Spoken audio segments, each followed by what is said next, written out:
108 દિવસની જેલ અમે સાથે કાપી છે, ભાવનગર અને ત્યારબાદ રાજકોટની જેલ. રાજુભાઈ કરપડાએ રાજીનામું આપ્યું છે અને એ રાજીનામા પાછળનું હું કારણ, પરફેક્ટ કારણ, વાસ્તવિક કારણ આપની સમક્ષ રજૂ કરવા જઈ રહ્યો છું કે રાજુભાઈ જ્યારે 108 દિવસ મારી સાથે જેલમાં હતા ત્યારે પણ એ ઘણી વખત મારી સાથે ચર્ચા કરતા, એ ચિંતામાં હતા એમના 2 જૂના કેસોને લઈને.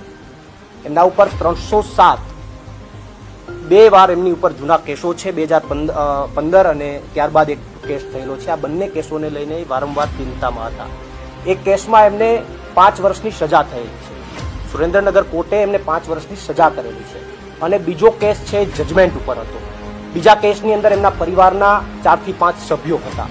ત્યારે એ જ્યારે જેલમાં હતા ત્યારે પણ એમને અનેકવાર મારી સાથે ચર્ચાઓ કરી, એમને ચિંતા વ્યક્ત કરી કે આ કેસની અંદર મને સજા થશે, બીજું જજમેન્ટ છે એમની અંદર પણ મને સજા થશે, હું ચૂંટણી નહીં લડી શકું.